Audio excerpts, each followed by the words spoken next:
Hey peeps, welcome back to the Majesty of Reason. I'm Joe Schmid, and today we're in the 7th and final part of this epic series covering common mistakes about philosophy and religion. In this video, we're covering a grab bag of mistakes pertaining to free will, Christianity, and consciousness. Of course, check out the playlist that now has the full 7-part series of videos that should be popping up in the corner up here. I already covered important preliminary points in part 1 of the series, so I'm not going to reiterate those here.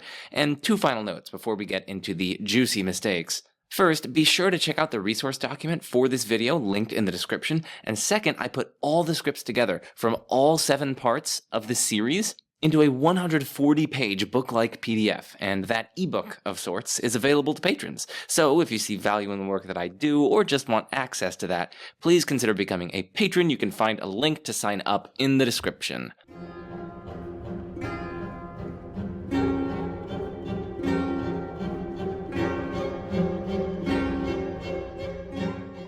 But let's begin with mistakes pertaining to free will. And we're continuing the numbering on from part 6, so we are on mistake number 163, which is just so much unclarity about free will. Oh my goodness. So here I'm basically just going to give a crash course about the various distinctions and views on offer in the free will debate, in the hopes that it decreases our unclarity and confusion and improves our ability to think about these matters. So here's how philosophers working on free will generally understand the conceptual landscape. Understanding these distinctions can bring a lot of clarity to your thinking about these topics. And note that no one is claiming that the following is how ordinary people all understand the relevant terms. The point is just that they provide a common language among participants to debates about these topics, a language that's clear, precise, and helpful for understanding the relevant debates and ridding ourselves of confusion. So as philosophers generally understand free will, this isn't a fully universal conception of free will, but it's the dominant conception. And in fact, check out Free Will, A Contemporary Introduction by Dirk Peerboom and Michael McKenna, published with Routledge or Routledge, depending on how it's pronounced. It's an excellent introduction to free will, and it talks about why philosophers have moved towards this kind of conception of free will, and also gives a beautiful survey about tons of debates pertaining to free will. So I highly recommend checking out that book. But anyway, back to the conception of free will dominant among philosophers. It's basically just the ability to exercise control over your actions in a way needed to be morally responsible for them. That is, in a way necessary for being appropriately blamed or praised just because you acted in the manner that you did. So yeah, free will is this ability, and in particular, it's an ability to exercise control over your actions in a way that's needed to be morally responsible for them, so that we can praise you and blame you for performing the relevant actions. Determinism is the thesis that facts about the remote past, together with the laws of nature, entail that there is only one unique future. In other words, every later state of the universe is a necessary or inevitable consequence of the prior states of the universe, together with the laws of nature. So basically, given the past and the laws, there's only one possible way that things could unfold. That is the thesis of determinism. Compatibilism is the thesis that determinism is compatible with our having free will. Somewhat more precisely, it's the view that it's metaphysically possible that both determinism is true and someone has free will. Think of metaphysical possibility as just a matter of what really could have obtained in reality. So this is basically saying that, yeah, it really could be the case that determinism is true and someone also has free will. Incompatibilism, of course, is the thesis that determinism is incompatible with our having free will. More precisely, it's the view that it's metaphysically impossible that both determinism is true and someone has free will. What about libertarianism? Well, libertarianism is the thesis that incompatibilism is true, that at least one person has free will, and hence that determinism is false. Libertarians think that incompatibilism is true, so determinism is incompatible with our having free will, and moreover, at least one person has free will. And since that's incompatible with determinism, determinism must be false. Free will skepticism is the thesis that no one has free will, or at the very least that we have insufficient reason to believe that anyone has free will. These are two different kind of theses, and sometimes the term free will skepticism is used for each of them in the literature, which is unfortunate. Then there are 2 theses that I put in purple here, and that's because these have largely fallen out of favor as terms in the free will literature, but I'm just going to put them on here in case you see them crop up. It's soft determinism and hard determinism.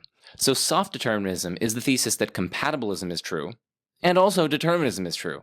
So it's the thesis that, yeah, determinism is indeed true of reality, but also determinism is compatible with our having free will. That's soft determinism. Hard determinism is the thesis that incompatibilism is true, and also determinism is true. And as a result, that no one has free will. So this is a version of free will skepticism, right? The hard determinist thinks that incompatibilism is true, so the truth of determinism is incompatible with our having free will, and moreover, determinism is indeed true. So it follows from those that we don't have free will, so it's a version of free will skepticism as defined here. Moving on to more standard terminology in the literature, we have hard incompatibilism. This is the thesis that free will is incompatible with determinism. In other words, incompatibilism is true. Moreover, that either determinism is true or else a form of indeterminism is true, which is also incompatible with free will. And as a result, no one has free will regardless of whether determinism is true or false. By the way, indeterminism is just the negation of determinism. It says, no, given the past and the laws of nature, it's actually not true that there's only one possible unique future that could unfold from there. So the past together with the laws of nature don't actually entail one unique future. Given the past and the laws of nature, it's genuinely possible that multiple distinct future unfoldings of reality take place. That's indeterminism. It's just the negation of determinism. So hard incompatibilists think that free will is incompatible with determinism, and that either determinism is true, and so we have no free will, or else a form of indeterminism is true, which is also incompatible with free will, and hence we don't have free will, right? So basically no one has free will regardless of whether determinism is true or false. That is hard incompatibilism, and it's a version of free will skepticism, again as defined earlier. And here's another version of free will skepticism known as impossibilism about free will. This is the thesis that it's not metaphysically possible for anyone to have free will. They oftentimes think that free will is just completely incoherent or something like that. So this is just a basic lay of the land of some of the major views on offer in the debate about free will.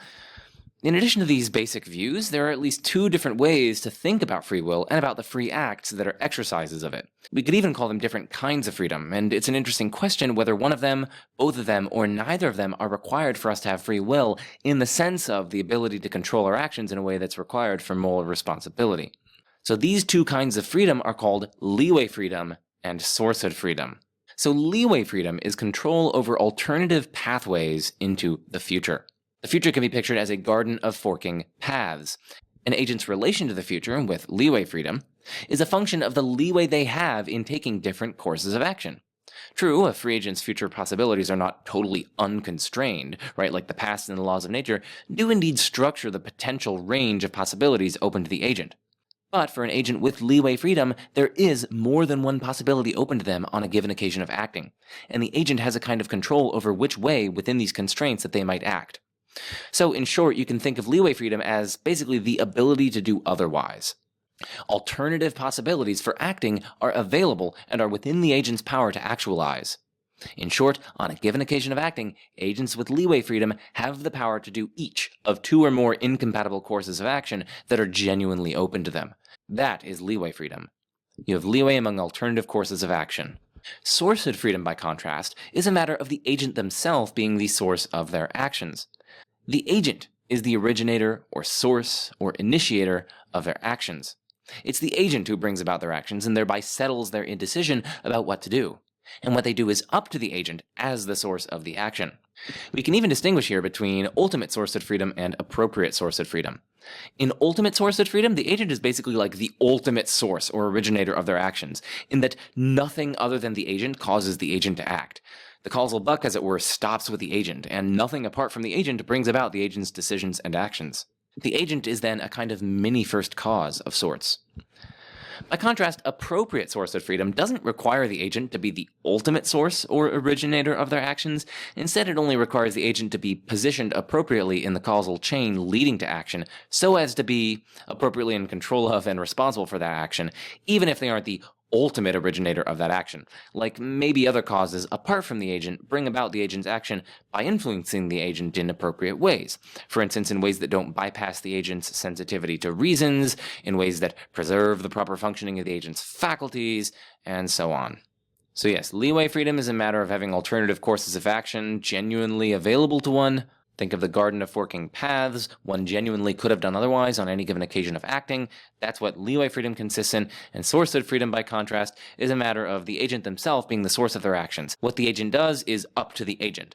They are the ultimate or at least appropriate originators or sources or initiators of their actions. Now, there are interesting philosophical views about the relationship between leeway freedom and sourced freedom on the one hand, and free will on the other hand, where, again, free will is understood broadly as the ability to control one's actions in a way required to be morally responsible for them.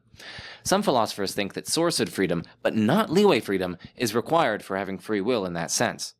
Other philosophers think that both sourced freedom and leeway freedom are required for free will. Comparatively fewer philosophers think that leeway freedom but not sourced freedom is required for free will, and comparatively very few philosophers think that neither is required for free will. It's helpful, though, to at least be aware of these 4 conceptual possibilities here. These are just conceptual possibilities about the relationship between, on the one hand, sourced freedom and leeway freedom, and, on the other hand, free will in that broad sense of the ability to control your actions in a way needed to be responsible for them. Also, given that there are these 2 different kinds of freedom, we can also ask about whether these specific kinds of freedom are compatible with determinism. Regarding leeway freedom, one can think either that leeway freedom is compatible with determinism, or that leeway freedom is incompatible with determinism. And regarding sourced freedom, one can think either that sourced freedom is compatible with determinism, or that sourced freedom is incompatible with determinism. So a few final distinctions are in order before getting on to the next mistake. The main distinction is between source theorists and leeway theorists. Okay? Source theorists contend that in theorizing about free will, understood as the control necessary for moral responsibility, we should consider only sourced freedom, as leeway freedom is not required for free will or moral responsibility. Why do sourced theorists think this? Well, typically because they think Frankfurt cases or Frankfurt counterexamples succeed in showing that someone can be free and responsible even though they couldn't have done otherwise. That is, even though they lack leeway freedom. That's one of the principal reasons why people are source theorists.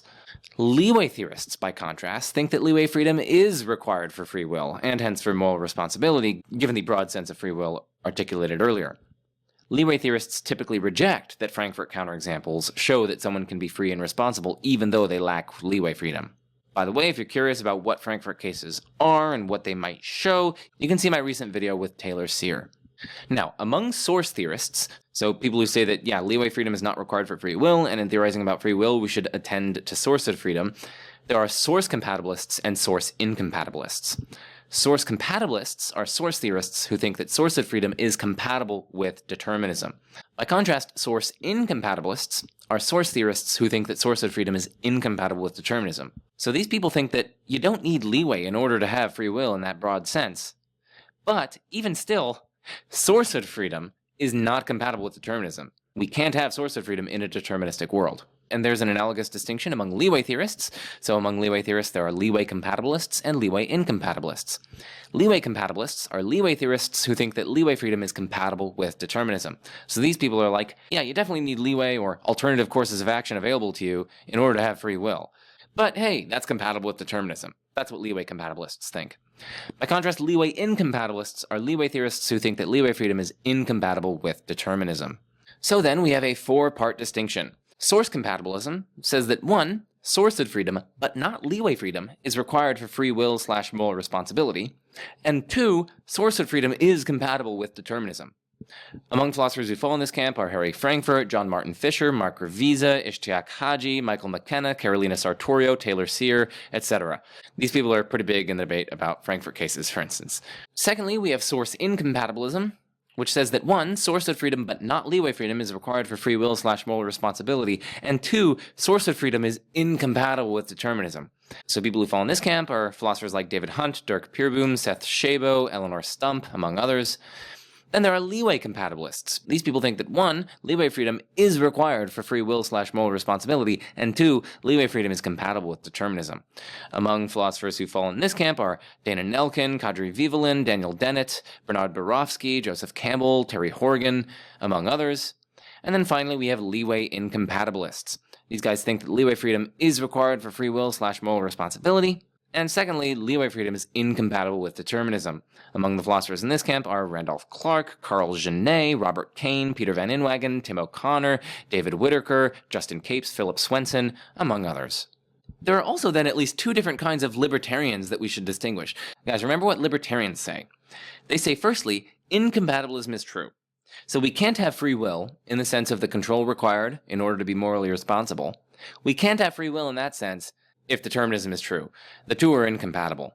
But hey, we do indeed have free will in that sense, so determinism is false. That's what libertarians say. And there are 2 different kinds of libertarians. There are leeway incompatibilist libertarians, and there are source incompatibilist libertarians.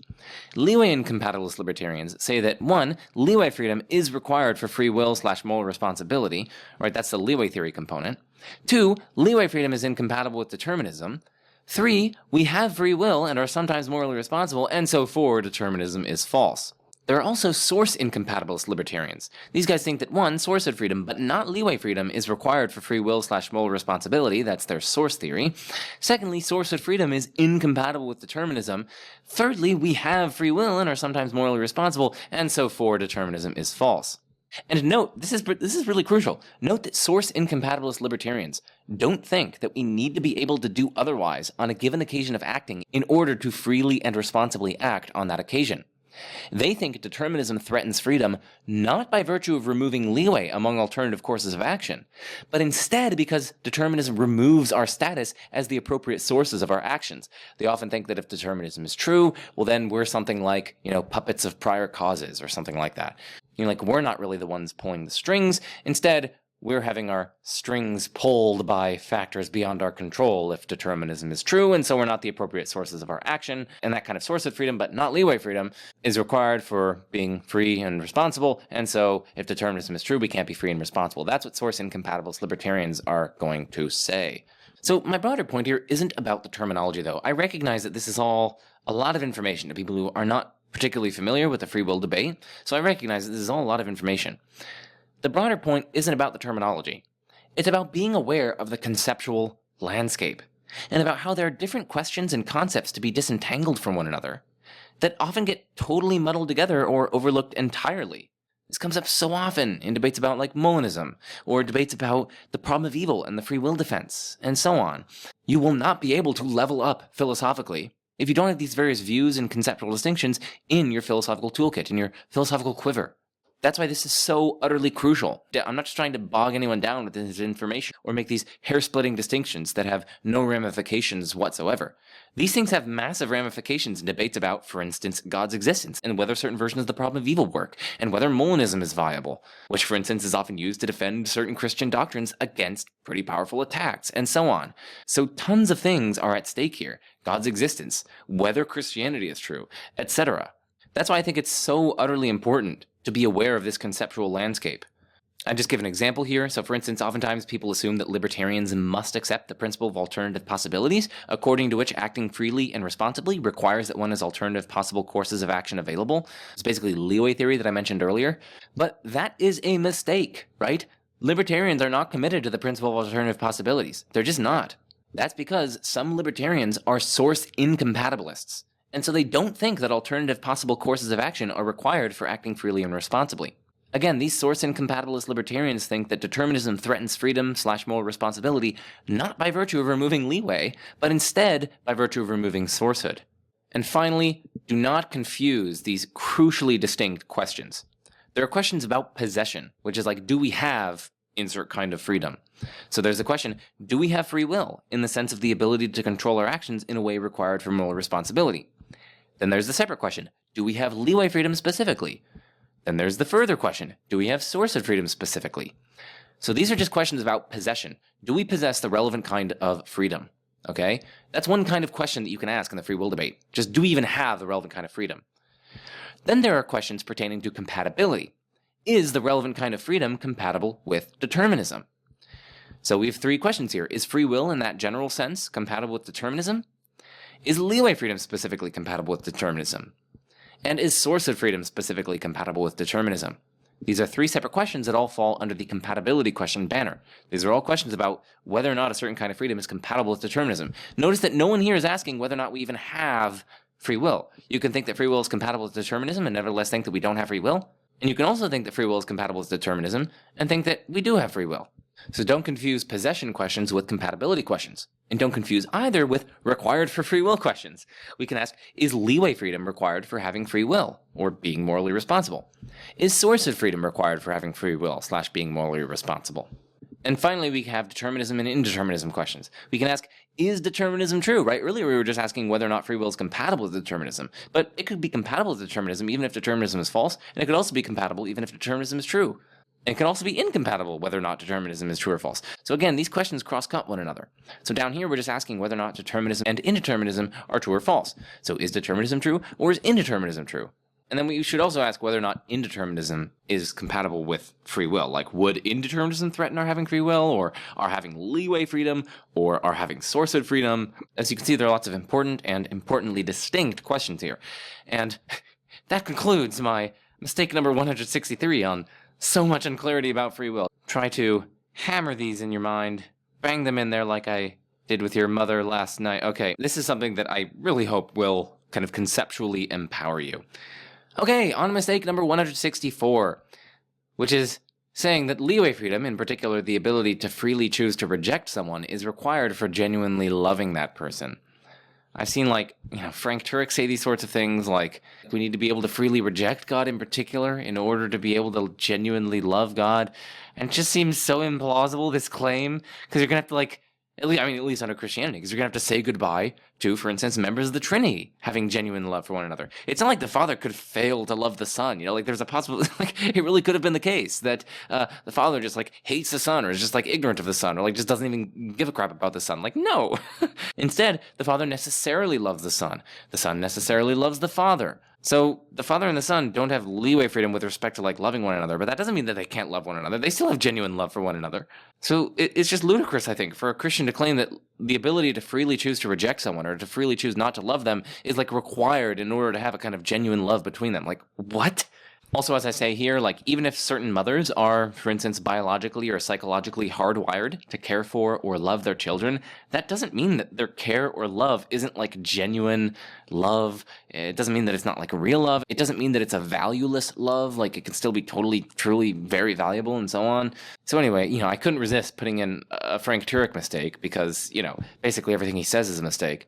Okay, on to mistake number 165, which is saying that libertarianism is the view that you can just do anything. Like, I have heard this, okay? I know this is one that's, like, close to the bottom of the barrel. It's usually among, like, lay folk where they're like, oh yeah, if libertarianism is true, then, like, why can't I flap my arms and start flying? It's like, I'm in pain. So libertarianism is simply the view that free will is incompatible with determinism, that we have free will, and hence that determinism is false. Often, though not always as we've seen, libertarians think that having leeway freedom is required for having free will, and that having leeway freedom is incompatible with determinism, from which they conclude that free will is incompatible with determinism. But notice that leeway freedom doesn't imply being able to do just like anything, or having literally any alternative course of action open to you. It only requires having at least some alternative courses of action open to you. So it's no objection to libertarianism that, for instance, we can't just, like, flap our wings and fly or something. All right, mistake number 166, which is claiming that a deterministic world is a world in which everyone is forced or coerced to act as they do. So as I say, no. As Robert Kane, a prominent libertarian about free will, writes in his book, A Contemporary Introduction to Free Will, don't confuse determinism with constraint, coercion, or compulsion. Freedom is the opposite of constraint, coercion, and compulsion, compatibilists insist. But it's not the opposite of determinism. Constraint, coercion, and compulsion act against our wills, preventing us from doing or choosing what we want. By contrast, determinism does not necessarily act against our wills, and nor does it always prevent us from doing what we want. Causal determinism, to be sure, does mean that all events follow from earlier events in accordance with invariable laws of nature. But, say compatibilists, it's a mistake to think that laws of nature, like, constrain us. According to H.A. Ayer, a noted 20th century compatibilist, many people think freedom is inconsistent with determinism because they have a mistaken image of natural causes or laws of nature overmastering us, forcing us against our will. But in fact, the existence of laws of nature indicates only that certain events follow others according to regular patterns. To be governed by laws of nature is not to be in chains or to be forced or be coerced in certain ways. Mistake number 167, which is merely asserting that free will requires a soul. The mistake here is not claiming that free will requires a soul. Like, there may be some, like, good philosophical argument for that. Instead, the mistake here is, like, merely asserting that that's the case, as some, if not many, apologists are wont to do. But as I say here, it's not at all obvious why that would be true. For instance, why couldn't certain physical systems have certain higher-level irreducible causal powers that enable the relevant physical being to act freely? Why would we rule that out? It's not at all clear, and mere assertion won't cut it here. Oh, and neither will the proverbial, but how could you have free will if everything is physical? Well, first, that's just like shifting the burden of proof, right? The burden is on the person making the aforementioned assertion to show that we couldn't have free will if everything is physical. The burden isn't on their opponent to show that a physical system could have free will. Second, there are tons of accounts of free will in the literature that are perfectly kosher under physicalistic understandings of human persons. See, for instance, the work of Janan Ismail and countless others, many of whom are interviewed on The Free Will Show, in fact. So check out The Free Will Show. But anyway, that concludes the mistakes that we're covering on free will. And now we're moving on to mistakes pertaining to Christianity. And there are so many mistakes committed on both sides here. And in order to avoid this video being like 24 hours long, which I'm not opposed to, evidently. I had to cut down significantly on the mistakes here for pertaining to Christianity on both sides of the aisle, from both people who think Christianity is true and people who think that Christianity is not true. I just chose some ones that were maybe particularly irritating for me, so yeah. Okay, mistake number 168, which is papering over, downplaying, ignoring, or misrepresenting Old Testament atrocities. And thanks at the outset to Josh Parikh for his inspiration of this section. I'm partly drawing from one of his talks that's available here. This should be linked in the description. Well, it's linked within a link in the description. So see the resource document in the description. So, in case you haven't noticed, there's lots of quite disturbing stuff in the Old Testament. God is depicted as drowning babies in either a worldwide or a local flood. God sanctions the use of bears to maul 42 young boys who made fun of a prophet's baldness. God appears to approve of stoning as a punishment, as well as collective punishment, including punishment of innocent parties, and so on down the list. Non-Alchemist provides a helpful summary here. The short version is that there's a famine in the land, and God tells David it's because Saul wronged the Gibeonites. To make things right, David has Saul's sons killed, and the famine stops. As everyone knows, killing people's kids to stop a famine makes total sense. Sarcasm aside, this really says what it appears to say. Even the conservative ESV Study Bible pushes back against the idea that these 7 were accomplices in Saul's acts. The text in no way suggests this. Furthermore, even Merib's oldest son could scarcely have been more than 10 when Saul died, because David must have been at least in his late teens when Merib married, and was no more than 30 when Saul died. It goes on to note that a more plausible suggestion is that God still exacted punishment from Saul's house for some of the evil that Saul had done. Yes, that's definitely the more plausible suggestion, and trying to wiggle out is pointless for 2 reasons. First, God accepted the totality of David's actions by relieving the famine, all without any kind of rebuke. And second, Yahweh killing the descendants of guilty parties is a well-established pattern in the biblical texts. Whether it's through massive flooding, destroying entire cities with fire, killing the Egyptian firstborn, punishing Korah's rebellion by swallowing up the households and goods of those involved, including their sons and little ones, into the earth, stoning and burning Achan and his sons, daughters, and livestock, since he took things for himself that were supposed to be destroyed, commanding the complete destruction of entire people groups, specifically to include the infants, or killing David's kid as a punishment for his own actions. Yahweh isn't afraid of indiscriminate killing, at least as he's depicted. So the mistake that I want to draw attention to here is multifaceted. First, I've just seen lots of people overlook that the ramifications of these atrocities go well beyond challenging a fundamentalist brand of biblical inerrancy. For example, quite plausibly, such atrocities are simply not what we would expect if a perfect being was behind the Bible. As Non-Alchemist once more nicely explains, the reality is, even if divine inspiration can accommodate this data, it's still evidence against it. But first, what is divine inspiration? It can best be seen as the, quote, belief that God is the source behind biblical writings and acted through the Holy Spirit with the biblical writers and editors to communicate what God wished to communicate. This isn't identical to inerrancy, by the way. Basically, the idea is that God is behind the biblical texts in a special way that he isn't behind, say, the Iliad. Why?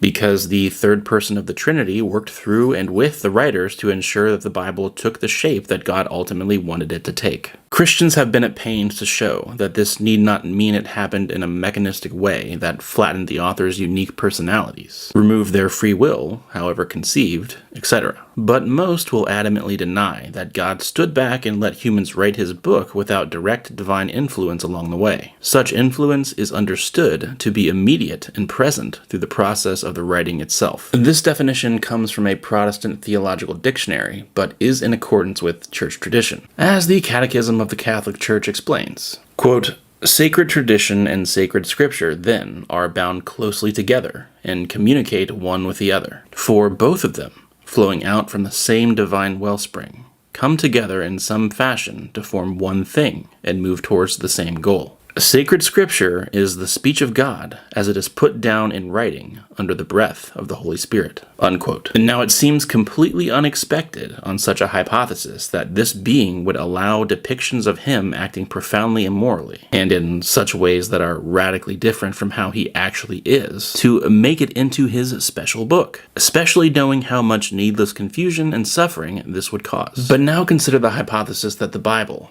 a diverse collection of texts written over thousands of years, is a merely human collection of texts. It's much more expected that we're going to find moral errors, even very obvious ones, on this second hypothesis than on the first one. And so the second is superior in this case, as it better predicts the data we see. We have no idea a priori how God would want to inspire the Bible, a Christian might say. You can say that, but then you've just made it so that absolutely no data could count for or against divine inspiration. You've robbed the theory of any predictive power whatsoever, and so whether we see or don't see any set of data is just going to be inscrutable. Well, the second hypothesis still wins here, because the kind of flawed morality we see in certain places is exactly what we would expect given texts that flawed humans are solely responsible for. Putting this another way, if the Bible didn't have all too human moral mistakes peppered throughout, it would actually be evidence for divine inspiration, because that's not at all what we would expect to see if humans were solely responsible, and prima facie fits better with revelation from a perfect God.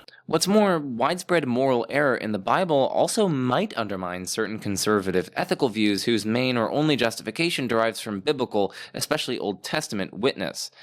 My point here is not really to defend that these are, in fact, implications of biblical moral atrocities. Let me reiterate that. My point here is not really to defend that these are in fact implications of biblical moral atrocities. Instead, they're meant to highlight the mistake, made disturbingly often, of thinking that the atrocities in question pose no challenge whatsoever, even in principle, to Christianity as such, but instead could only challenge, at best, very conservative views of inerrancy. That kind of attitude, which I've seen among many apologists, I think is mistaken. The challenge is not nearly so restricted. So that's one facet of the mistake that I want to draw attention to. A second facet is that I've seen lots of people ignore the atrocities or simply punt to standard and arguably deeply flawed treatments of the topic from only conservative evangelical scholars. So for instance, sometimes people will simply punt to Copin's Is God a Moral Monster without being aware that there are quite serious criticisms of that book, issuing from many quarters. For example, Tom Stark's 300-page critical appraisal of the book, an appraisal which Rausser described as being as devastating a critique of another work as any he's ever read. Once more, I'm not here taking a stand on whether Stark's criticisms hold water.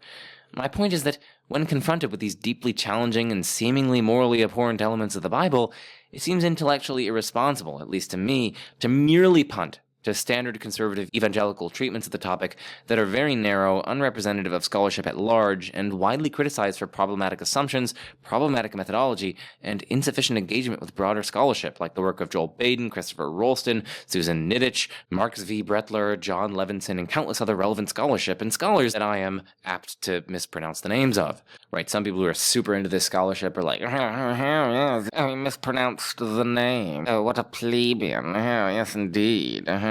But I fully, explicitly recognize that I am not among these scholars who specialize on these topics in particular, and I don't pretend to be. We're moving on. I just had to inoculate this portion of the video against the proverbial troll. Third, we have the problem of downplaying many Old Testament atrocities. Consider the case of Achan and his children in Joshua 7. The book of Joshua is most famously problematic for its apparently genocidal conquest narratives.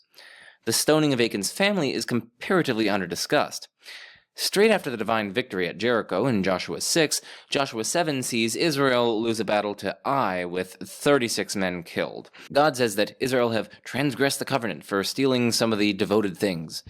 Through the process of interrogation, it comes out that Achan has stolen a beautiful mantle from Shinar, 200 shekels of silver, and a bar of gold weighing 50 shekels. Again, I'm not particularly adept at pronunciation, so you're gonna have to forgive me.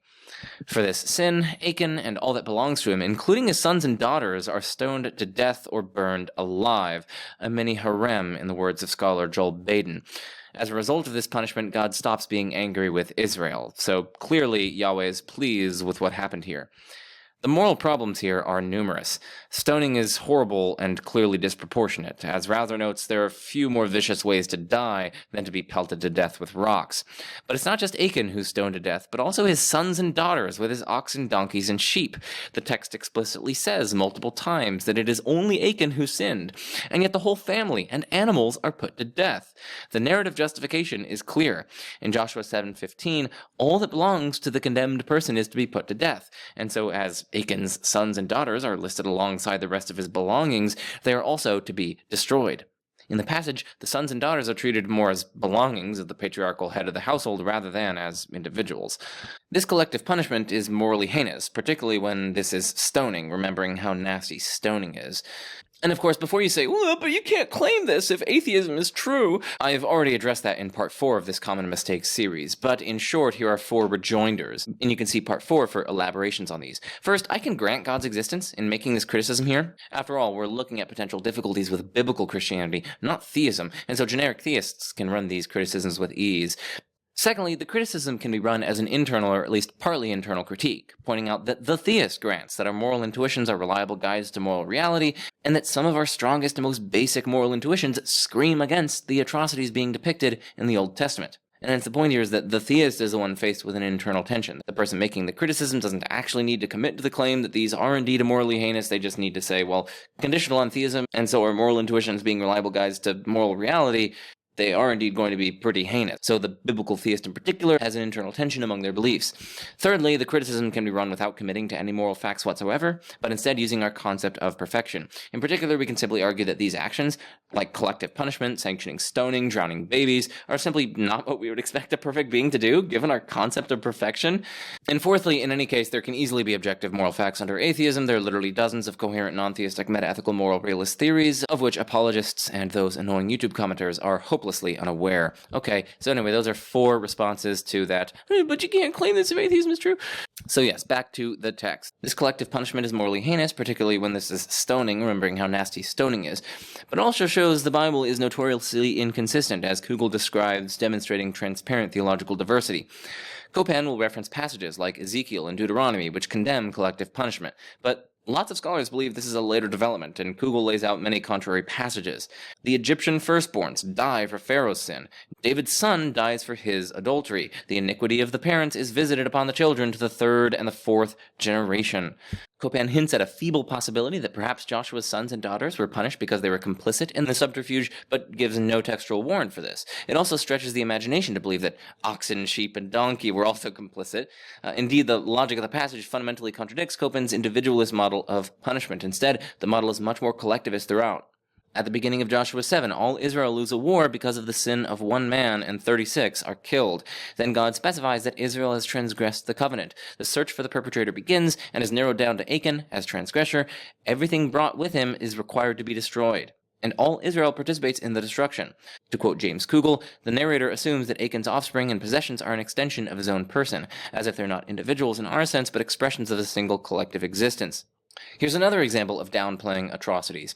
It's a story of Elisha and the bears. Elisha, on his way up to Bethel, is called a baldhead by some small boys. He curses them in the name of the Lord, and as a result, 2 she-bears maul 42 of the boys. Paul Copan says that the passage shouldn't be read as referring to small boys, but rather young men, in fact, soldiers in the king's household. These soldiers mocked Elisha and showed disdain for his prophetic status, called treasonous covenant breaking for rhetorical effect. And to top it off, he then quotes Leviticus 26, where God warns that parents may be made bereft by wild beasts, foreshadowing this judgment.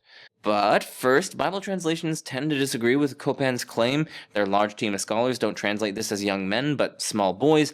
In the ESV, small boys, NIV, boys, NRSV, small boys, and the NASB, young boys. As elsewhere, Copan selectively narrows the term's meaning by only quoting examples which support his point. As evangelical scholar Peter J. Williams says, these kids are unsupervised, mobile, and on a hill. And of course, there's still a glaring problem even if these are young men. Namely, the moral problem of being clearly wrong to direct 42 people to get mauled by bears. In this passage, God ordains the mauling of 42 people by bears. And yet bear mauling is an utterly grotesque, cruel form of torture, permanently disfiguring and psychologically traumatic. I don't care what age they were, whether they were members of the royal household, and whether they were poking fun at a major prophet. You don't throw religious opponents that get attacked by bears. There are many more mistakes besides. For instance, the problematic responses which say that God can do what he wants with us because, well, he's the author of our lives. And I guess it's somehow a moral principle that if someone is the author of something's life, then that someone can permissibly treat that life however the hell they wish. In addition to being a false moral principle with counterexamples that take a few seconds to think up, this response just doesn't grapple with the fact that this divine behavior depicted in the Old Testament is simply overwhelmingly unexpected for a perfect being. If perfection means anything, it very plausibly counts strongly against performing, ordaining, or sanctioning the sorts of things we've been examining here. What's more, the response at hand fails to grapple with the moral skepticism that might loom from denying that we know that, for instance, drowning babies, punishing innocents, being willing to perform child sacrifice, summoning bears to maul young boys for making fun of a prophet, etc., is wrong. It's hard to see how any of our moral beliefs could be on more secure footing than at least some of these moral claims. And so if we don't know these claims, it's hard to see how we have any moral knowledge at all. It would almost be like learning that 1 + 1 doesn't actually equal 2. If you found that out, you should start doubting your other arithmetical beliefs. But, as I was saying, there are many more mistakes besides, and I can't cover them all here. I hope, at the very least, that we can all, whether Christian or non-Christian, push back against papering over, downplaying, ignoring, or misrepresenting Old Testament atrocities. They really need to be grappled with, and not just from a conservative evangelical perspective. Alright, mistake number 169, claiming that there's no point in evangelizing or being moral if universalism is true. Let's get into this video that I made with Dr. Josh Rasmussen and Dr. Eric Rayton, discussing why this is wrong. And the basic thrust basically says that if universalism is true, well, then there's no use in evangelism, since everyone's just going to end up in heaven, right? So there's no use in it, right? Everyone's going to end up in the party anyway. So yeah, just pack it up, boys, go home. So I have at least 3 or 4 objections to that. First, that kind of all that matters is the end state reasoning just strikes me as really implausible. I mean, like, relationship with God is intrinsically valuable. And so even if everyone ends up in heaven, evangelism can help people attain something intrinsically valuable here on earth. And that's an excellent reason to engage in evangelism and things like that.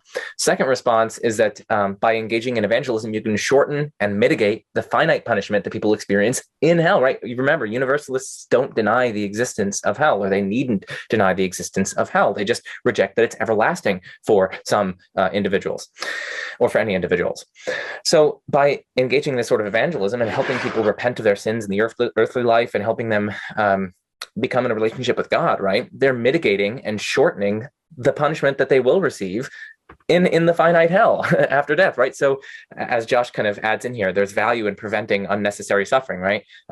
If Josh sees his child in the street and a car is coming, he could let her get hit by the car knowing that she'll be okay in the end anyway. Like, she'll go to heaven, but like, there's value in preventing that suffering.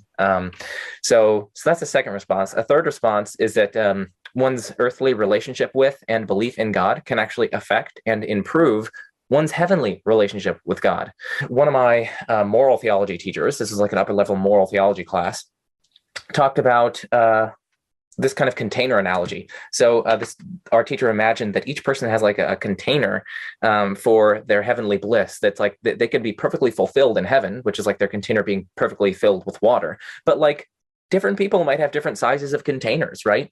And so different people can perhaps have different kind of capacities for perfect union and bliss with God. So it's like a kind of maybe a qualitatively different, or maybe even quantitatively different degree of blessedness and bliss and perfect fulfillment. So everyone's going to be perfectly fulfilled, but it's like the extent is going to be slightly different for different people, perhaps. And it's not implausible, for instance, that like Mary, the mother of God, would have a deeper, more profound relationship with God in virtue of her roles and experiences in earthly life, say. So her container might be larger than other people's containers. And so then you could help people get a larger container by bringing them into an earthly relationship with and belief in God through evangelism and things like that. So that's yet another reason, a third reason. And then finally, a fourth reason is that evangelism itself might be intrinsically valuable. You're sharing with others the faith, you're helping them and yourself become in greater communion with God in doing so. You yourself can learn about God in doing that. It often involves collaboration and truth-oriented and love-oriented inquiry and so on. So evangelism itself might be intrinsically valuable. Okay, so those are 4 responses to that objection. I think it's a very bad objection, as you can see. All right, mistake number 170, claiming that explicit doxastic acceptance of Christ in earthly life is required in order to avoid hell. In my view, at least, it is so overwhelmingly implausible to think that God would consign to everlasting torment a 6-year-old Jewish girl who died in Auschwitz without ever accepting Christ in her earthly life through no fault of her own. That's just morally heinous. Like, if your view entails that, that's a reductio of your view, at least in my view. The same point holds true for those who live in isolated hunter-gatherer societies and haven't even heard of Christ through no fault of their own, and for those who have heard of Christ but through no fault of their own, either possess insufficient reason to believe in Christianity or possess reasons for disbelieving in Christianity which aren't outweighed by other reasons that the person possesses. Punishing such people on said basis is punishing them for something for which they aren't at fault, and so it seems manifestly unjust, at least by my lights. Obviously, not all Christians make this claim. Obviously, this is not like some dogmatic tenet that all Christians must accept, or that Christians traditionally have accepted. I'm making none of those claims here. My sole claim is that this claim here is mistaken. Yes, as I say here, I'm not addressing here more reasonable Christian views which predicate salvation on moral character and perhaps on epistemic and doxastic character for which a person is at fault or is responsible. That's not the view I'm saying is mistaken. Instead, the mistake is thinking that it's a necessary condition for avoiding hell and being saved that one explicitly believes in and accepts Christ in their earthly life. That's a mistake because it would end up consigning some people to hell because of something for which they're not at fault, including some babies, including some hunter-gatherers, including the 6-year-old at Auschwitz, including Kunta Kinte, whose version of Christianity to which he was exposed was used to justify his own enslavement. Oh, that was just an example. I actually don't know about the particular details of Kunta Kinte, but anyway. And similar points apply to people whose overall reasons don't favor Christianity through no fault of their own. All right, mistake number 171, the Lord Liar Lunatic trichotomy. Some people say, like, hey, Jesus must have been either a lord or a liar or a lunatic. Couldn't have been a liar. That's really implausible somehow. Couldn't have been a lunatic. Also very implausible somehow. And of course, it's not at all implausible that he rose from the dead. I think putting this in terms of a trichotomy is mistaken. It's a clearly false trichotomy. There are other options, such as being honestly mistaken, or legendary development and exaggeration, or a mixture of some of these, etc. Okay, anyway. Concluding point. Trust me, there were many more mistakes I could cover as it pertains to Christian doctrines and beliefs that are discussed in the internet philosophy and religion sphere. For instance, lots of non-Christians completely misrepresent Trinitarianism, thinking that it requires like 3 divine beings as opposed to 3 divine persons, or somehow they say like Christians think that like 1 + 1 + 1 = 1 or something like... and there are many more mistakes besides.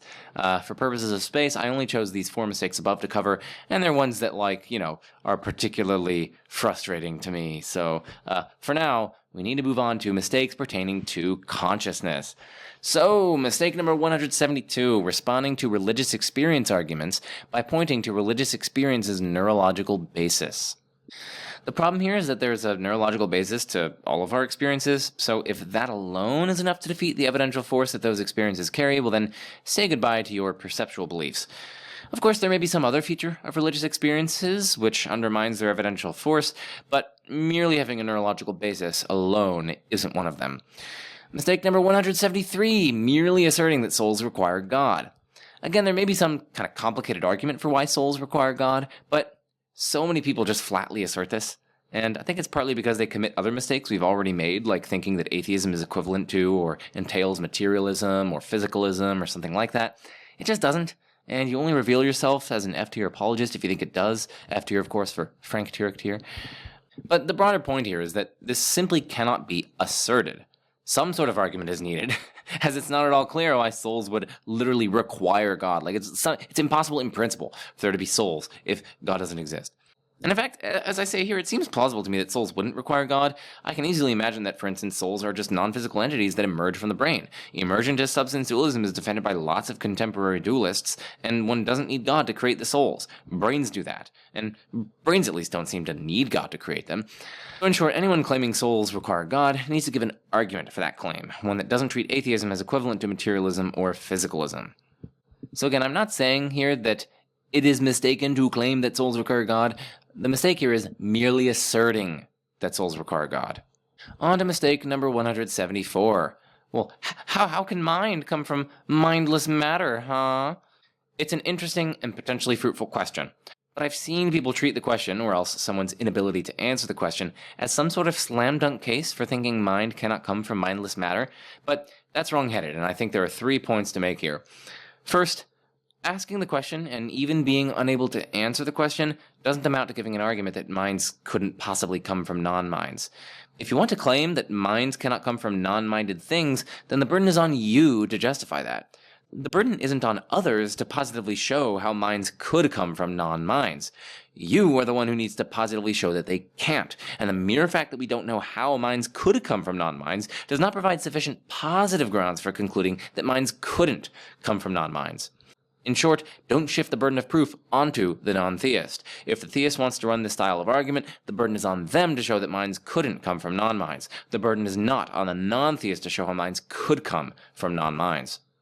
Second, we need to bear in mind we need to bear in mind the distinction between not seeing that minds could come from non-minds on the one hand, and seeing that minds could not come from non-minds. So consider an analogy here. I don't see that Goldbach's conjecture is true. But this is very different from seeing that Goldbach's conjecture is not true, right? Goldbach's conjecture is the currently unproven mathematical claim that every even number greater than 2 is the sum of 2 primes. So, it is not the case that I can just see that Goldbach's conjecture is true. But that's very different from being able to positively see that Goldbach's conjecture is not true. And at least speaking for myself, it's not the case that I can just see that minds can't come from non-minds. And I suspect that those who claim as much are mistaking that for merely failing to see how minds could come from non-minds. But of course, the failure to see that doesn't license inferring that minds can't come from non-minds. Of course, there may be independent arguments for thinking that minds can't come from non-minds, but my point here is just that, speaking for myself, I can't just see. I can't just see it like it's just self-evident or just immediately evident or immediately obvious to me. I can't just see that minds can't come from non-minds. And those who claim that they can just see that, I suspect that they're mistaking that for just failing to see how minds could come from non-minds. My third point here is that people who forward this kind of argument tend to ignore the reverse construction problem. So think about this. They're basically putting forward a construction problem. How can you construct minds from non-minds? How do you build minds from purely non-mental resources, as it were? The idea is that non-mental things are the wrong building blocks. But if it's so problematic to construct minds from non-mental things, it seems equally problematic to construct non-mental things from mental things, right? Just as you can't take sand and shift it around in a certain way and suddenly generate a conscious ghost, you equally can't take conscious ghosts and smash them together in some way to produce sand. If it's the wrong materials in one direction, it's also the wrong materials in the other direction. So then, the theist who thinks that mind is fundamental, but who posits non-mental things that are derivative from that mind, seems to be in just as much trouble as the non-theist who thinks non-mental things are fundamental, and who posits minds that are derivative from those non-mental things. This, in essence, is the reverse construction problem. There's a problem of constructing or building or making non-minded beings, like ordinary material objects, from purely mental resources. Of course, one way to avoid this is to become a theistic idealist, but I suspect that this will be unpopular, at least among many theists, and it will involve some pretty hefty commitments, but it may represent a way to avoid the reverse construction problem. Whether it actually does is a topic for another day, and on which I will not comment here. Okay, mistake number 175. Physicalism entails determinism. Another way to out yourself as deeply confused is by making this claim. This is thoroughly wrong-headed. Physicalism can be characterized in several ways. Here are some of the most prominent ways. One way of characterizing it is saying that everything is physical. Another way is saying that everything is grounded in the physical. Another way is saying that everything concrete is physical. Another way is saying that everything concrete is grounded in the physical. And of course, for a characterization of the physical, you can see a number of things, like Daniel Stoljar, I think, has a book on the topic. You can also see Jessica Wilson's helpfully titled paper on characterizing the physical linked here. Now, notice that all of these theses are perfectly compatible with, for instance, indeterministic or merely probabilistic causation, wherein causes don't necessitate or render inevitable their effects, but instead merely give them a certain probability less than 1 of obtaining. Indeed, certain interpretations of quantum mechanics have furnished us with perfectly coherent models of purely physical indeterministic causation. So no, physicalism clearly doesn't entail determinism. And if you're wondering why I'm including such an obviously wrong-headed claim in the list, it's because I've been astounded at how many times I've seen people claim precisely this. All right, mistake number 176, thinking that mental-physical correlations is a slam dunk case against dualism. So there being very tight correlations between mental states and physical states is probably evidence for physicalism, but it's certainly not a slam dunk case. After all, dualists can hold that the mind is causally or functionally dependent on the brain, and this predicts that changes in the brain would result in changes to one's mind, even though one's mind is a different kind of thing from one's brain. Dr. Dustin Crummett has some interesting comments on mental-physical correlations in his video here. I'm going to play some clips at 1.25 times speed. I think these are from the Analytic Christian channel, which I, of course, highly recommend you guys check out. I really enjoy it. This is the problem of like the dependence of the mind on the brain. So yeah, the fact that your mind seems to depend on your brain, that doesn't immediately show that you just are your brain, right? If you drive a spike through my heart, that will also have a big impact on my personality, right? It will do away with it. Yeah, if there's this close relationship, doesn't it seem most likely that that's because they are the same thing, as opposed to like there being the same material as well? Yeah, the dualist will have to say that the mind and the brain have this very close relationship, right? And you don't even, you don't need the Phineas Gage case or anything in modern neuroscience or whatever to tell. People have always understood, like, yeah, if you get hit in the head, that can knock you out. You drink alcohol, it causes physical changes in your body, and that causes mental changes, right?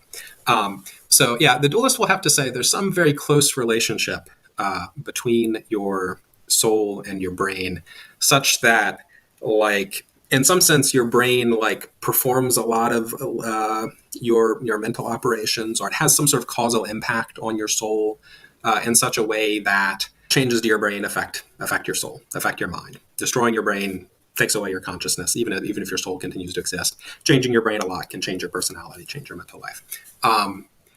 So there are a couple things to say. One option for a dualist would be to say, yeah, it's true. I have to posit this close relationship between soul and brain. That's like an additional posit that sort of lowers the probability of the theory because it's not entailed just by dualism. On dualism, it seems initially possible that, say, if you destroyed my brain, I would just float around like Casper or something, right? Or, my body really would just be a puppet and nothing you could do to it would like change my personality. It just, that seems conceivable if dualism is true. So dualism doesn't predict with probability 1 that changes to my brain will affect my personality and such.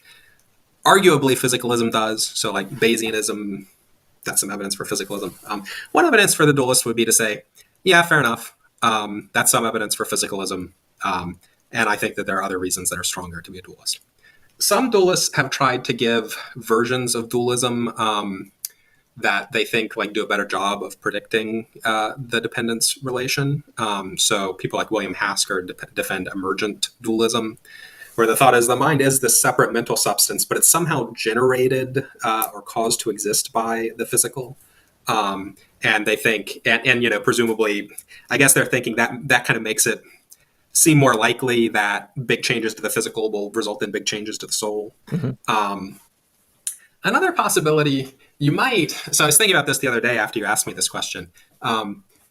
You might question whether physicalism actually does predict with probability 1 that changes to my brain will result in changes to my mind, for reasons that are a little bit similar to what Brian Cutter and I say about physicalism in our psychophysical harmony paper. You tell me, okay, so like there's consciousness in the world and the conscious objects are physical objects. You might think that doesn't itself tell you that the consciousness is going to reside in brains, right? Like you could imagine all sorts of physical objects being conscious. You could, Galen Strawson sometimes, I think he kind of makes people a little mad. He says like the view that consciousness is physical is no more plausible than the view that consciousness is pizza. And I think, apart from whether that's right, you could imagine like, well, yeah, what if like pizzas were conscious? What if like other sorts of information bearing systems were conscious? What if there was no macro level consciousness? Like only panpsychism was true, like the particles were conscious. Yeah. All of those things seem conceptually possible. For a physicalist, of course, a lot of them are not metaphysically possible. They're not like really possible. But you might think, well, if they're actually conceptually possible, then like on the epistemic level, physicalism doesn't predict with probability 1 that there's this dependence between consciousness and brains. It does once you add a further posit about, oh, it's a specific type of physicalism. But of course, dualism predicts the dependence once you add the further posit too, right? That, okay, mine's dependent. Yeah. I used to think it was fairly clear that this was like some decent evidence for physicalism, and I just thought it was outweighed by other things. Now it's kind of less obvious to me whether that's so. All right, mistake number 177, thinking that the interaction problem is a slam dunk case against dualism. So there are several issues here. I mean, first, usually the interaction problem is not even posed as an argument, but just a question like, how can they interact? Second, keep in mind that like radically different kinds of things interact all the time. So for instance, like fields and platypuses. So it's not entirely clear what's so problematic about a soul and a physical body interacting. And third, there's an infinite regress problem for at least standard formulations of this objection. If causal interaction between X and Y required the existence of more fundamental causal mechanisms explaining how X and Y interact, then those very mechanisms and the interactions within and between them would likewise require still more fundamental mechanisms. And the same would be true of those, and the same would be true with those, and so on ad infinitum. But not only does this result seem implausible on its face, like positing infinitely many mechanisms undergirding literally any causal interaction that has ever occurred, but it's also an extremely unsimple view and involves infinitely descending chains of ontological dependence of more and more fundamental features of reality at any given moment, which a number of philosophers at least think are impossible for independent reasons. So like oftentimes, again, not always, but oftentimes the interaction problem will rest on this claim that like causal interaction between X and Y requires the existence of more fundamental causal mechanisms explaining how X and Y interact. But again, that seems to be a really problematic principle. It's going to imply that there's like infinitely descending chains of dependence of ever more fundamental mechanisms. And that's going to have to be the case for literally any instance of causal interaction. So it seems to be pretty ontologically bloated. Moreover, there are independent objections to that kind of infinite ontological dependence. And overall, it may just strike one as implausible on its face. Once more, I'm going to be playing at 1.25 times speed a little bit of this video. So what is the interaction problem? I wish I knew. It's kind of hard to figure out what the problem is. It's something to do with the question, how is it that the soul and the body can interact if the soul is this separate immaterial substance, right?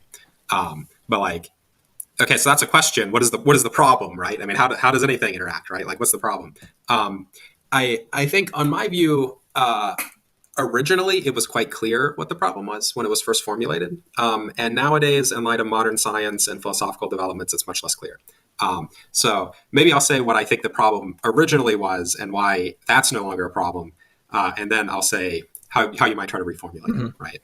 So the interaction problem, as we know it, at least as far as I know, it goes back to Elizabeth of Bohemia, who was a princess of Bohemia and was also a philosopher. And she had a famous correspondence with Descartes. Descartes, big defender of Cartesian dualism, substance dualism. And she points out this problem for Descartes. And this is the problem. Descartes believed, this is all a bit simplified, but Descartes believed roughly, like a lot of people, a lot of philosophers in that period, that like physical causation, and particularly making something else move, that's always the result of like pushing, so to speak, right? It's the result, you can imagine like a billiard ball that's struck by another billiard ball. The causation is always a matter of like one object pushing another one. And actually, it's sort of like an a priori truth that that's all that it can be. And it's also an a priori truth that like, basically you could deduce from knowledge of, the two objects, the shape of each one, how big each one is, their vectors, that sort of stuff. From that, you could deduce like what the effect will be, right? Like in principle, you could, just by thinking about it, never even having seen billiard balls. If I just told you this one's traveling at this speed, whatever, you could work out, okay, it's going to hit it, it's going to knock it off this way, whatever. Right? So this is a popular account of physical causation. It's one that Descartes seems to accept. Okay, Descartes believes that I am this non-physical soul that's not spatially located. Well, how can that cause anything to happen in my body, right? Given this account of physical causation. It can't touch it, doesn't have a shape, doesn't have a vector, it can't push things around. So if causing things to move is like always a matter of like pushing them, touching them and pushing them, and my soul can't touch things and it can't push them, how does it make my body move around, right? Elizabeth wrote about this problem to Descartes, and Descartes actually didn't really have a good answer. And so that's the interaction problem, right? As it initially was stated. And there it was a very reasonable, okay, you can see what the problem is, right? Nowadays, though, we don't accept that account of physical causation, right? One thing you might notice if you think about it is that also leads to like the gravity interaction problem, right? I mean, the sun is like 93 million miles away from me. You're telling me it's causing the Earth to like go one direction rather than another one. How does that make any sense? Isaac Newton, when he developed the theory of gravity, he was aware of this problem, and he actually says, yeah, obviously it is impossible for like one physical object to causally affect another one without touching it or having some medium in between them. And what that shows is that gravity has to be the result of like divine action. God is everywhere, so he can push the planets around. Nowadays, we don't accept that, right? There's actually a question about, in light of relativity and like thinking of gravity as a result of the curvature of space-time, there's a question about whether gravity really requires action at a distance without a medium, but quantum mechanics probably does. We don't believe that physical causation is always a matter of like one thing touching another one and pushing it. So like scientifically, that account, not very serious.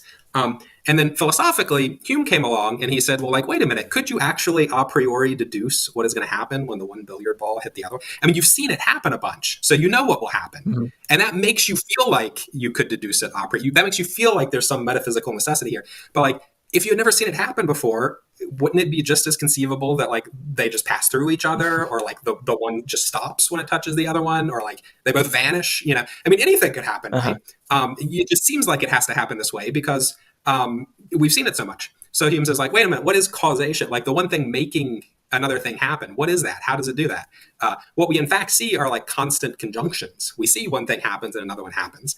We can break them down into mechanisms sometimes. You know, when I like, how does me touching the phone screen make a phone call happen? You can talk about the internal mechanisms of the phone, but like at base, you know, like a quark interacting with the field or whatever, how does it do that? Whatever happens at the fundamental level, looks like we'd have to say, oh, there's not really anything informative to say, right? You can't really answer that question. It just does. Yeah. Like it exercises a causal power. Okay. Right. That's what I was thinking. It just seems like it'd just be a basic power.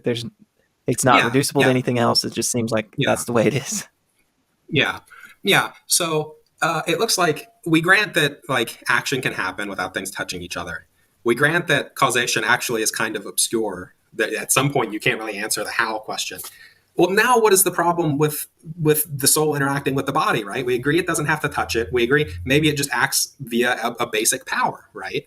In the way that whatever fundamental physical causation has to be. And so like that used to be the interaction problem. Not a problem anymore because we've rejected the assumptions that generate the problem. What is the problem now? Sometimes people just express incredulity or, you know, it's like they say, well, they just seem too different. You know, the thought is like very different things couldn't causally interact. But like, why couldn't very different things causally interact? I mean, particles and fields interact. They're different. Like my hand is very different from the phone. You know, so like, why couldn't? I mean, that's just kind of that's an assertion that they couldn't interact. There are more detailed. I mean, sometimes people worry about the laws of nature. Would it violate conservation of energy if they causally interacted? And there are two things for a dualist to say there. Some people have come up with, I think Robin Collins maybe has a paper about this. A lot of people have come up with ways that maybe actually it wouldn't violate causation of energy if the interaction happens in the right way. You might also think, well, okay, you know, physical laws govern interactions between physical objects. This is a different sort of case where the one place where a soul is interacting with things. Maybe it's not that weird if the ordinary physical laws don't apply in this case. Sometimes people will say things like, well, anything that can interact with a physical object is by definition a physical object. It's kind of like, well, I mean, you can stipulate that that's how you're using the word physical, and then I'll just be like, okay, so by that definition, maybe the soul is physical.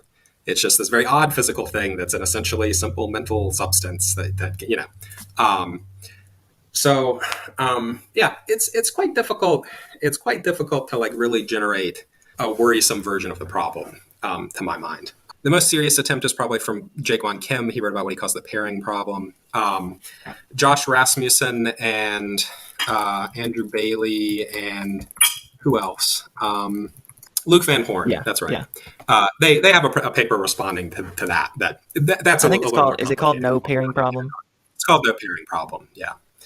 So people can look that up if they want the more sophisticated version of the problem and the response to it. But I think, I mean, to my mind, it's quite difficult to really state the interaction problem in a way that isn't just fist pounding assertion, but that also makes sense as like a plausible argument. All right, and then we are on to the final mistake of the series. Mistake number 178, not subscribing to Majesty of Reason, turning on the little bell for notifications, considering supporting Majesty of Reason on Patreon, or through a one-time donation to get some super cool and exclusive goodies.